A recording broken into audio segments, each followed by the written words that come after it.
The name of the game at airports these days is security. And while X-ray machines and metal detectors can spot most potential problems, they can't catch a plastic explosive. For a machine to determine that an object inside a suitcase is a plastic bomb, it's got to be able to do fuzzy logic that has come to a quick decision based on incomplete, conflicting, or ambiguous data. Now, to do that, the FAA has turned to the brain-like power of neural network computers. Today, we take a look at the next generation of computer processing, neural networks, on this edition of the Computer Chronicles.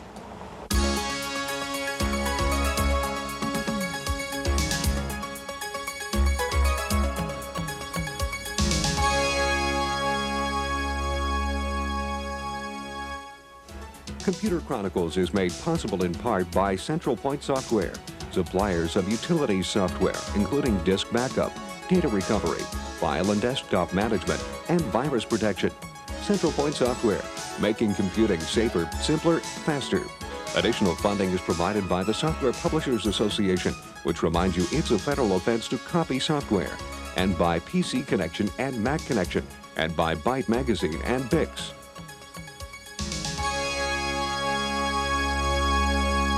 Welcome to the Computer Chronicles. I'm Stuart Chaffee, and with me this week is Jan Lewis. Jan, what we have up on the computer here is something called ExploreNet 3000. It's a neural network application program from HNC, and we're actually running a problem right now, a parity problem, and occasionally you'll see these little icons click there, and you can see it's processing different sessions of this particular problem.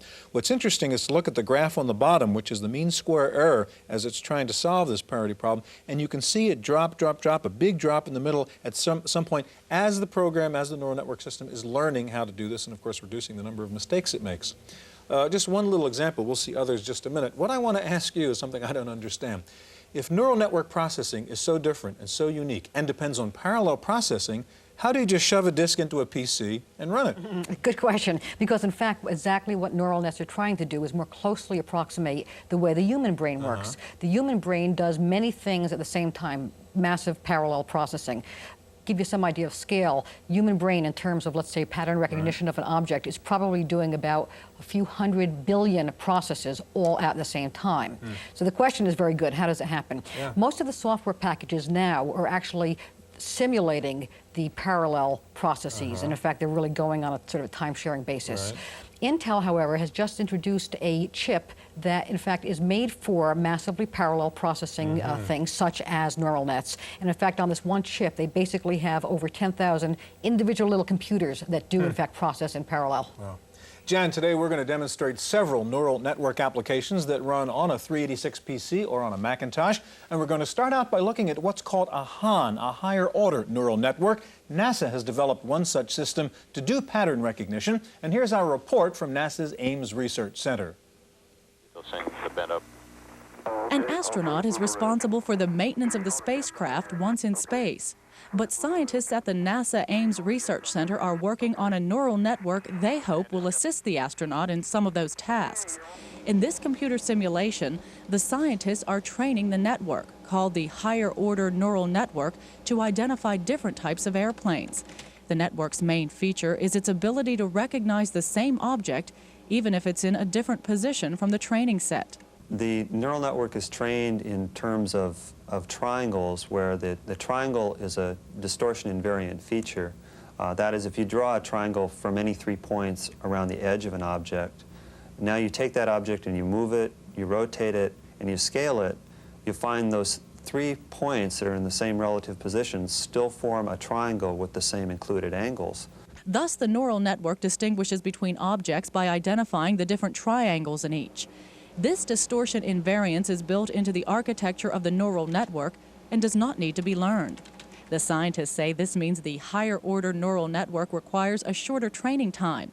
It also achieves 100% recognition accuracy on the distorted views. NASA is also working on an optical version of the neural network. It hopes eventually to load the program on a space mission. One of the main applications that we're looking at is in robotic vision, where an application where a robot will be sent out to try to, say, retrieve a tool in space, and it's necessary to be able to recognize the object in any view it could appear. It could be rotated, and it could be at an unknown distance and in an unknown position in the input scene, and it has to be recognized, and then the robot can go out and grapple the object. For the Computer Chronicles, I'm Maria Gabriel.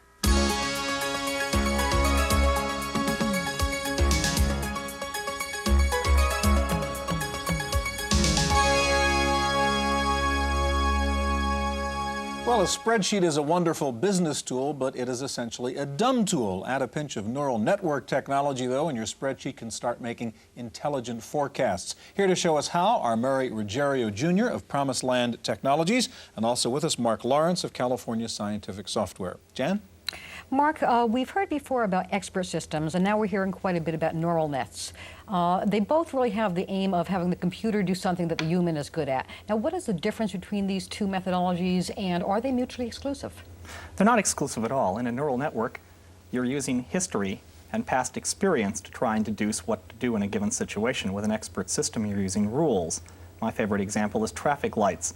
The rules are stop on red, go on green. Yellow is very complicated. It depends on traffic, how fast you're going, where you are, if there's a policeman watching. There are no fixed rules for that. It would be very difficult to enumerate them, perhaps impossible. So, in fact, you could merge the two technologies. The simple decisions, stop on red, go on green, could be done with a rule-based system. The complicated decision for yellow, involving integrating data from all kinds of information places and sources, would be done perhaps with a neural network. All right, Murray, talking about complicated things, you've got an Excel up there and dealing with all kinds of data. You've got millions of numbers up there. Tell us a bit about Braincel and how you apply your approach to neural nets to dealing with spreadsheet data.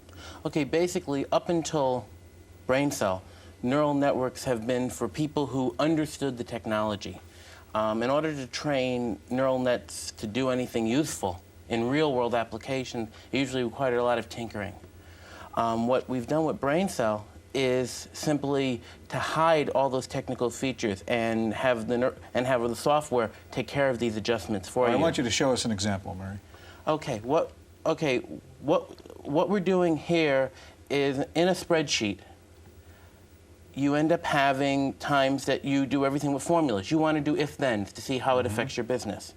Well, what happens if you don't know the formula? An example would be your business is heating and air conditioning, selling that equipment to new constructions. If you know what the new constructions are, how many billions of dollars, you can judge your business. The question is, there's no equation to calculate that. But we do have data that's available from the United States government. So we could use a neural net to replace this missing equation and then have our other equations calculate through using Braincel. All right, show us how you do that. Okay, what we would do is we would just pull down the data menu and hit Braincel. We'd go create, and we type total new construction, file name, with 31 inputs and 1 output. When we wanted to train it, we would just highlight all this data and name it a range in the spreadsheet. And briefly, what is the data in the spreadsheet? What kinds of things? The data is gross national product in $1982, corporate tax burden. Okay, so lots of basic government raw economic data. Exactly. Okay. So now to train it, with other neural net tools, you have to set parameters like learning rate and momentum. Or they have constant defaults. And what happens is constant defaults don't work in real-world applications. And to set them requires knowledge. So we're just going to train this for 10 seconds just to show you how easy it is. That's it. It'll train, and you notice the icon, which is in blue, the numbers are changing and updating as this thing trains. This shows you the average error for the training patterns. All right, so what have we learned now? Okay, what we've learned is we have learned how to train a neural net and with Braincel, and now what we're going to do with it is, if you notice, we had those 2 blank columns. Those 2 blank columns were the 2 years I pulled out here. You have to test a neural network on data that's never seen before. Otherwise, it's really useless. Now, these are 2 years that weren't included in your data. These were 2 years right that there. were not included. Okay. So what we did, in the same data, we pulled these out. Let's see how it does against this. Oops, sorry about that. Against this data. As you can see, it did a pretty good job of modeling it. 1.7, 3.9, 14, 14.6. But now let's say we have the government makes projections and say this is what these economic factors should be this year. You want to know how it affects your business if the government's wrong. So what you can do is you can use Braincel to now simulate an equation. You would use our Ask Expert feature, You would add new range, which is what we just looked at. Hit Alt-D. And as you can see, for these set figures, this was what it said. There's a formula in here which tells me how much money I'm going to make based on here. So you use the formula which the program created to apply to new data or theoretical data to see what the outcome Right. would be. It isn't really a formula. It's a virtual formula. There's no formula in this cell, but it acts like one, as I can show you right here by, let's change the corporate tax burden and increase it to $113 billion, and watch what happens. And as you can see, all of a sudden, I am losing money instead of making money. So Braincel allows me to do if-thens in a spreadsheet when I don't know the relationships. Mark, I want to turn to you. All right, now we've taken a look at Braincel. Tell us about what your product is and how the approach is different. BrainMaker is a very mature product, which we have designed to be a standalone sort of program. Here I have an example of a neural network being trained to predict corn futures. Many of our customers are using neural networks, our neural networks, BrainMaker, to do currency and commodity futures. Are financial applications the major application that you're seeing? At this point, yes. We have about a 60% market share with our program, and about half of our customers are doing financial applications of one sort or another. So again, what you're doing is looking at historic data here. That's right. And trying to figure out what's going on and how to predict. Exactly. In this case, we're looking at sales of corn, the price of corn for 1 month back, 2 months back, and 3 months back, and we're predicting what the price of corn will be next week. Of course, information like that can be used to make money. Yes. Okay, now it's still going through its learning process right now? As we're learning, we're putting 2 graphs up on the screen that show us something about what's happening to the synapses, the connections between the neurons. It's now done training. Having finished training, we can now start making some graphs of what's going on here. We read in our data. This program here is something we call NetMaker. We give this away with every copy of BrainMaker. It's a spreadsheet. Many of our users are interested in integrating data from many sources. Other spreadsheets, Excel, Quattro, Lotus, database programs like DBase, binary files that came over a modem perhaps. This lets them bring those in from diverse sources and very quickly and efficiently produce neural network files. In addition to that, we allow them to manipulate the data. Often you'll find that you have data, but you want to do something to it. If you're a technical analyst, maybe you want to do log differences or moving oscillators. If you're working with historic data, maybe you want to take the data and do a time delay on it or run moving averages or something like that. In this case, what we'll do is we'll look at some of the results here. For example, here we'll look at the price of corn, which BrainMaker has produced. We're going to see this in graph form now? That's right. Now, do you also test after you have trained the model? Absolutely. In fact, we do more than that. One of the key features of BrainMaker is that what a neural network is doing during training actually is very analogous to memorizing. Memorizing is not what you're interested in. What you're interested in is generalization, the ability to make predictions. So what we do is we interrupt training at regular intervals and test the network and keep statistics. What this means is instead of choosing the network that memorized best, you choose the network that generalized best. Mark Murray, we're out of time. Thank you very much. Well, we've seen so far neural network technology in the form of software, but as Jan said earlier, Intel is now selling an electrically trainable analog neural network chip known as E10. Here's a report. In the race for faster processing speed, chip makers have looked at all sorts of new architectures from parallel processing to light waves. At the Intel Corporation, researchers have developed a neural network chip which processes information much like the human brain through connections called synapses. The chip can process 2 billion interconnections per second. The chip's main advantage is its speed of performance. The time it takes a neural network chip to map or recognize an input pattern can be microseconds compared to milliseconds to seconds for a computer, a standard conventional computer. The chip is called the 8170 Electrically Trainable Analog Neural Network, or ETAN. ETAN's 64 analog neurons replicate the basic functions of the brain. The neurons can process data by giving each input a numerical weight. This chip can accommodate over 128 inputs and store over 10,000 synaptic weights. Experts here are programming the chip to recognize and catalog the tiny serial numbers on film strips. But before that can be done, they have to train a simulation program called BrainMaker. It's part of the ETAN's development kit and emulates the characteristics of the chip. The software here is learning to recognize the serial numbers. A solid bar means its training is complete. The synaptic weights are then downloaded from the program onto the ETAN. Intel isn't the first to develop a neural network chip, but there are key differences with the other products. It's all analog, for one thing. It handles analog voltages as input and output, and all the processing on the chip is done in analog. Another interesting characteristic is that it uses non-volatile memory to store the weights. So when the power is turned off, the chip still remembers what you taught it, or if you will. But if the power of one ETAN is not enough, Intel also has a multi-chip prototyping board that can hold up to 8 neural network chips working in parallel. For the Computer Chronicles, I'm Maria Gabriel.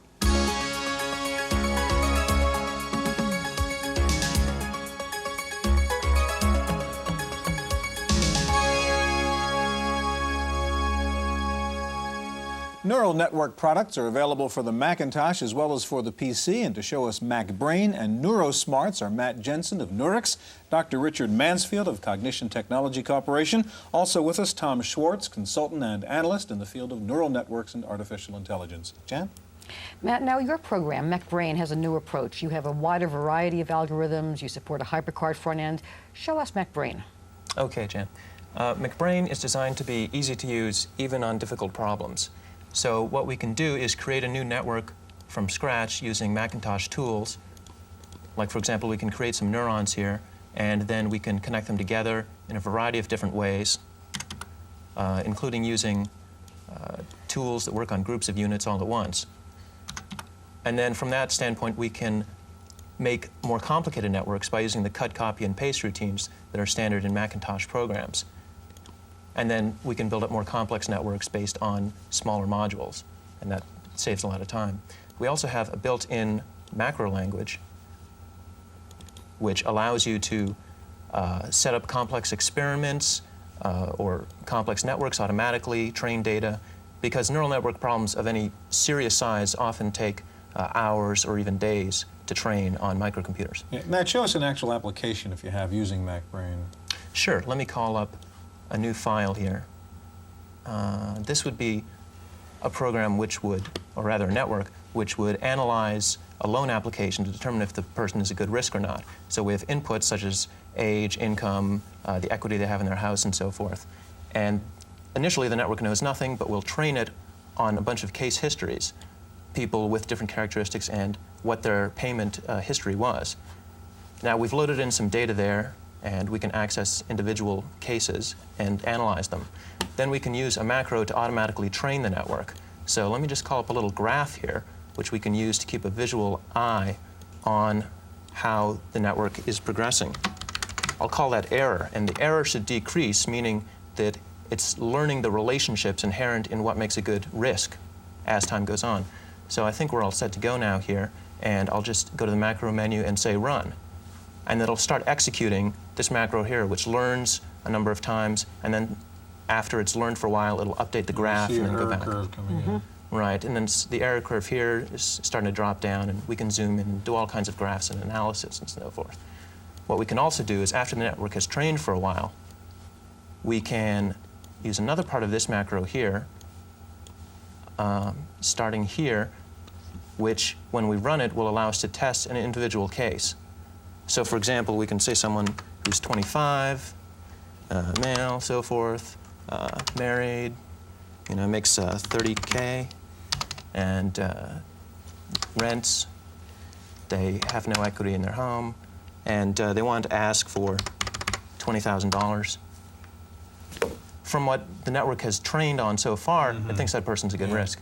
Now, once you've developed an application, you can then sort of download the system into a runtime engine which runs within HyperCard or Fourth Dimension, other Macintosh applications. All right, Matt, I want to ask you to get out of MacBrain if you can. We want to take a look at NeuroSMARTS. And Richard, while he's doing that, what's the approach of NeuroSMARTS? We've seen 3 different approaches here to using neural network technology. What does NeuroSMARTS do? NeuroSMARTS is a unique hybrid product. It evolved from an expert system. And when customers like Hughes Aircraft asked us to add a hypertext front end so they could work with Navy maintenance management, we added a hypermedia aspect to it. Then we found customers such as Blue Cross Blue Shield wanted to take a look at cost containment, so we added a neural net component. So now we have both neural net, expert system, and hypermedia. All right, let's fire it up so we can take a look. Now, you have facts, rules, and advice. Let me go to a specific application here, and I'll show you exactly how that works. You can customize the front end. That's the hypermedia aspect of it. Now let me go inside the program. You can password it. So we're going to do another example of really a loan analysis situation? It's a loan analysis, exactly. Now, inside here, you can see that there are rules. The rules are basically if-then type rules, asking specific questions here.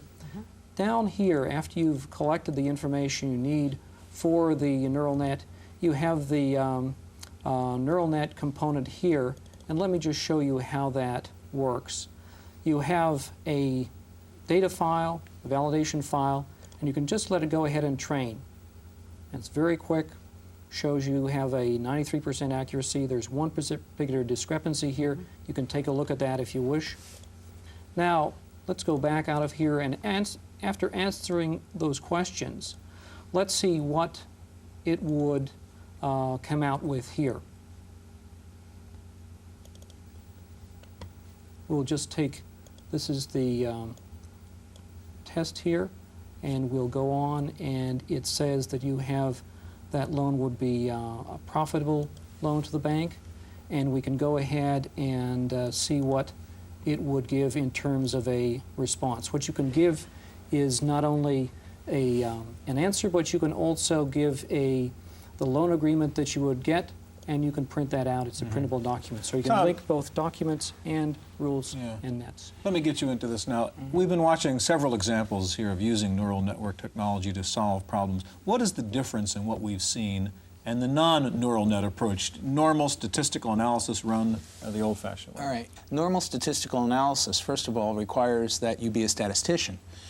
People look at neural nets as biologically motivated statistical analysis, or statistics for non-statisticians, so that neural nets have the capability of analyzing very complex relationships without an understanding of the underlying problem that you're trying to solve. Typically in statistics, you need some understanding of the data before you try and analyze it. So it opens up powerful approaches to non-statisticians. All right, I'm sorry, go ahead, Jen. The algorithms that we've seen here, we've seen backpropagation, and there's a couple of other of them. How much do any of them actually approximate the way the human brain works? Well, you have to remember, Jan, that the human neuron has about 150 different processes going on. The neural nets that we've seen here model approximately 3 or 4 of those processes. Now, this is a first-order approximation. It does create economic value, so the issue of biological plausibility is really left more to the biologists than the people who are trying to commercialize this technology. Direct answer to your question, very, very rough first-order approximation, and to say that we can even say that or know that is difficult. Tom, last question. We've seen some impressive products here, and we've heard about neural networks for a long time. How real is all this? I mean, are products out there? Are people using these things? Oh, absolutely, Stuart. There's an installed base of almost 50,000 neural net products out there for the PC, Mac, and Sun kinds of platforms. There are people using them on a daily basis. In fact, every time you make a phone call, a long-distance phone call, you go through a one-neuron neural net, so that they're in daily use. I know we saw TNA at the beginning of the show. There are a number of people doing loan advisors, and certainly the financial forecasting is very, very hot area. All right, gentlemen, thank you very much. That's our look at neural networks. Stay tuned now for this week's Computer News.